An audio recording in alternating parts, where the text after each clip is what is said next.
दखल न्यूज भारत, जनसामान्यांचा बुलंद आवाज।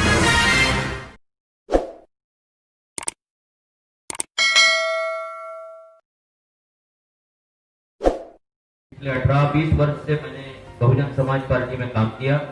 महाराष्ट्र का प्रदेश सचिव रहते हुए काफी विधानसभा चुनाव भी मैंने लड़ा। अभी जैसा कि हड़के साहब ने आपके समक्ष सारी परिस्थितियां अवगत करा दी है, लेकिन मैं चाहूंगा कि बहुजन समाज पार्टी के अंदर इस प्रकार से महापुरुषों की मूवमेंट के नाम पर महाराष्ट्र में जो प्रभारी यूपी के आए हुए, उन्होंने जिस प्रकार से यहाँ पर धूल झोंककर हमारे भोले भाले समाज को, भोले भाले कार्यकर्ताओं को बाबा साहब के नाम पर, महात्मा ज्योतिबा फुले के नाम पर, शाहू महाराज के नाम पर इमोशनल करके जिस प्रकार से मूवमेंट के नाम पर धूल झोंकने का काम उनकी आंखों में हो रहा है, उन सभी कार्यकर्ताओं को मैं आपके माध्यम से निवेदन करूंगा कि बहुजन समाज पार्टी को छोड़कर आप वंचित आघाड़ी में शामिल हो जाए, क्योंकि जो यूपी के पार्षद प्रभारी के रूप में यहाँ आते हैं, वो मैं समझता हूँ केवल मौज मजा करने के लिए आते हैं। यहाँ चुनाव लड़वाने के लिए किसी भी प्रकार से कोई रणनीति वो नहीं बनाते। हम लोगों ने पिछले बार भी उनसे निवेदन किया था कि लोकसभा और विधानसभा चुनाव में अगर बहन जी अन्य राज्यों में अन्य पार्टियों से समझौता करती है, जैसा कि आप लोगों ने देखा होगा कि बिहार के अंदर में भी अभी बहन जी ने बहुत बड़ा मोर्चा बनाया था, जिसका नेतृत्व उपेंद्र कुशवाहा ने किया। इसके पहले अजीत जोगी को भी बहन जी ने छत्तीसगढ़ का मुख्यमंत्री पद का उम्मीदवार बनाया। कर्नाटका में देवेगौड़ा जी का लड़का कुमार स्वामी को वहां मुख्यमंत्री का उम्मीदवार बनाया। अगर बहन जी अन्य राज्यों में कुछ दलों के साथ में इकट्ठा होकर उनके नेतृत्व में चुनाव लड़ सकती है, तो महाराष्ट्र में हम समविचारी दलों के साथ अगर गठबंधन करके आगे की राजनीति या चुनाव लड़ते हैं, तो मैं समझता हूं आज तक हम लोग महाराष्ट्र में रिजल्ट प्राप्त कर लेते। लेकिन जब जब ये निवेदन हमने महाराष्ट्र के प्रभारी पूर्व सांसद वीर सिंह जी को की, तब तक वीर सिंह जी ने इस बात को सिरे से खारिज कर दिया। मुझे लगता है कि वीर सिंह जी की कहीं पर भी यह मंशा नहीं है कि महाराष्ट्र में यह मूवमेंट बढ़े, फले फूले, या हमारा जो समाज है वो सत्ताधारी बने। आपने इतना ही नहीं, वंचित बहुजन आघाड़ी या रिपब्लिकन पार्टी के जितनी भी हमारे समविचारी दल है, उनसे पिछले चुनाव में गठबंधन करने की भरसक कोशिश की और उनको निवेदन भी किया, लेकिन किसी भी प्रकार से वीर सिंह जी ने बहन जी तक इस बात को नहीं पहुंचाया और वीर सिंह जी ने गठबंधन नहीं होने दिया। तो मैं समझता हूं कि बहुजन समाज पार्टी को जब अन्य राज्यों में मुख्यमंत्री के रूप में ये सारे लोग चलते, अजीत जोगी, कुमार स्वामी, उपेंद्र कुशवाहा, तो पिछले चुनाव में बाला साहब अम्बेडकर भी बहुजन समाज पार्टी के प्रदेश नेतृत्व को चलना चाहिए था। अगर बाला साहब अम्बेडकर के बारे में इतनी एलर्जी अगर प्रदेश के नेतृत्व को है, तो हम ऐसे नेतृत्व के खिलाफ हमने जंग छेड़ दी और बहुजन समाज पार्टी को जयभीम ठोककर हमने बहुजन समाज पार्टी से त्याग पत्र दे दिया। और आने वाले समय में जैसा कि हम प्रण करते हैं, बाला साहब अम्बेडकर इनके नेतृत्व पर पूरा भरोसा रखते हुए पूरे समाज को, बहुजन समाज को इकट्ठा करके हम लोग इस मूवमेंट को मजबूत करेंगे। मैं समझता हूं कि उत्तर प्रदेश में पिछले चुनाव में जिस प्रकार से बहन जी ने सोशल इंजीनियरिंग की, वहां 23% शेड्यूल कास्ट है जो बेस कहलाया जाता है। यहां पर महाराष्ट्र के अंदर में 6% शेड्यूल कास्ट बेस होने के बावजूद भी बाला साहब अम्बेडकर ने पिछले लोकसभा चुनाव में जिस प्रकार से वोट हासिल किए, वंचित बहुजन आघाड़ी के माध्यम से 40 लाख से ऊपर जो मतदान यहाँ प्राप्त हुआ, और विधानसभा चुनाव में जो 26 लाख से भी ज्यादा वोट बाला साहब अम्बेडकर के नेतृत्व में वंचित बहुजन आघाड़ी को मिले, ये उत्तर प्रदेश से भी बड़ा सोशल इंजीनियरिंग बाला साहब अम्बेडकर ने महाराष्ट्र में किया, ऐसा मुझे लगता है।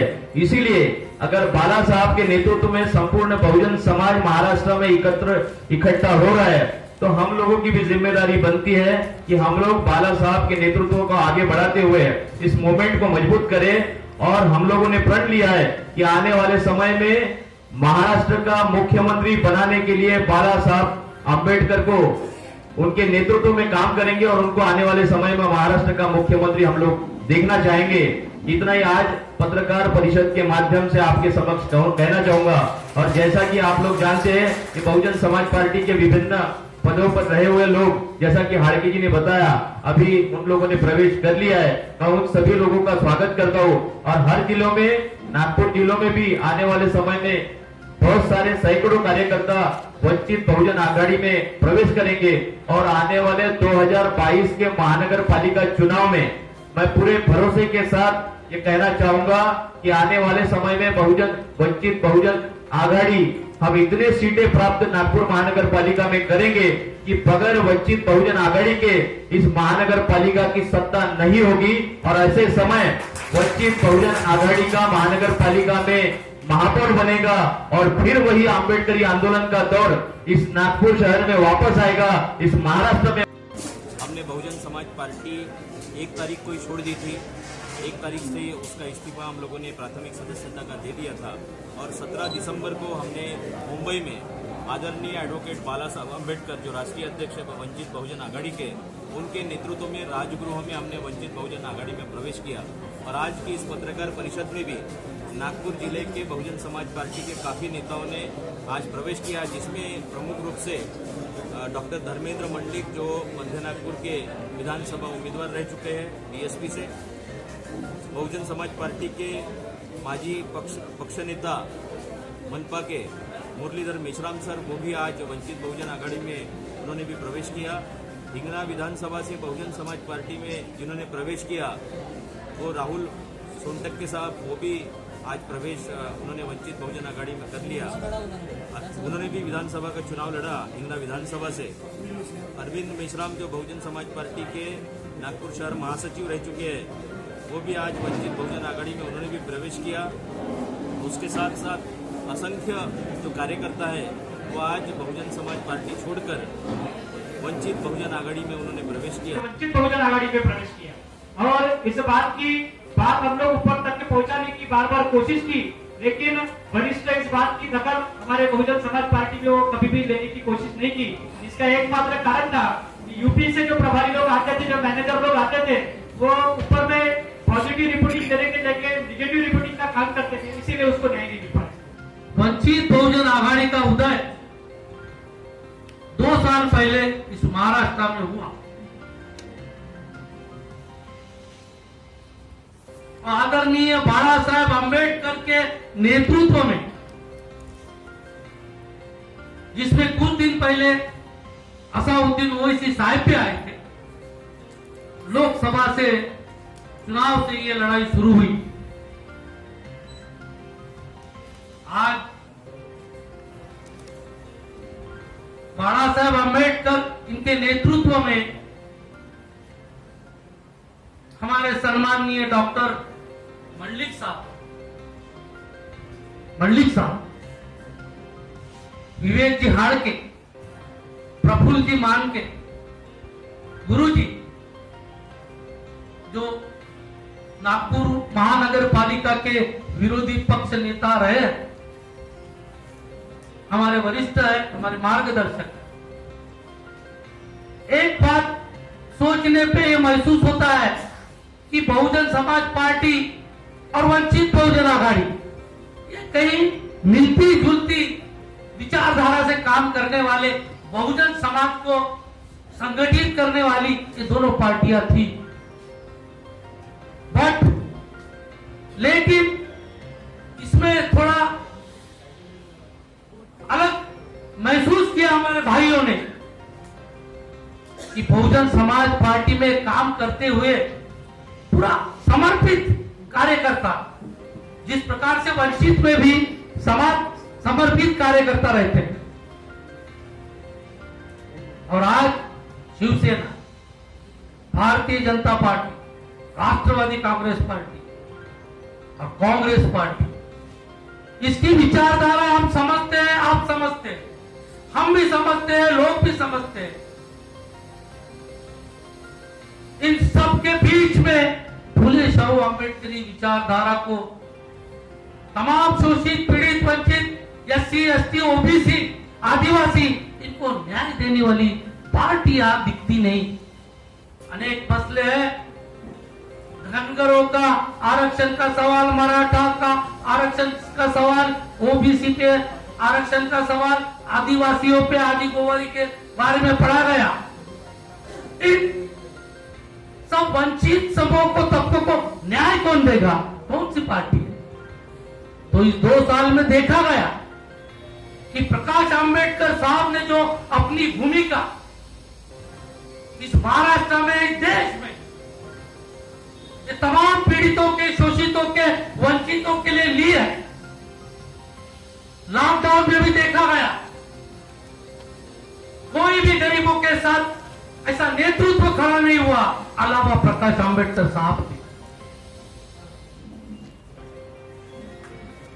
आज जरूरत लगी मेरे भाइयों को, हमको, और आज इस माहौल में, जो महाराष्ट्र में एक माहौल खड़ा हुआ है वंचित बहुजन आघाड़ी का, मैं शहर अध्यक्ष करके मैं सैनिक हूं, मैं कार्यकर्ता हूं, लेकिन आज विवेक भाव जैसे, प्रफुल्ल दादा जैसे और गुरुजी जैसे और तमाम समर्पित बहुजन समाज पार्टी के कार्यकर्ता और वंचित बहुजन आघाड़ी प्रकाश आंबेडकर साहब का नेतृत्व, ये तमाम लोग जब इकट्ठा होंगे तब ये फुले शाहू आंबेडकरी चळवळ को सही दिशा मिलेगी और सही गति मिलेगी, जिसका हम इंतजार कर रहे थे। वो घड़ी आ गई। मैं मन से, तहे दिल से मेरे भाइयों का और ये तमाम प्रक्रिया में जिन्होंने अपनी भूमिका निभाई, इंजीनियर राहुल वानखेड़े, धर्मेंद्र जी फुसाटे, राहुल दहीकर, नागेश जी भुरभुरे और तमाम लोगों ने, सिद्धार्थ पाटिल, सुनील इंगड़े, सुमेंदु गेडाम, ये सारे लोगों ने ये जो भूमिका निभाई, एक नया आंदोलन तमाम लोगों के लिए, अपने अधिकारों के लिए। 20% राजकारण होता है और 80% समाजकारण होता है। ये बहुजन समाज पार्टी भी जानती है, वंचित बहुजन आघाड़ी भी जान के, नेतृत्व नहीं पता है, अपनी व्यथा बताई, नेतृत्व नहीं, वीर सिंह नहीं समझ पाएंगे।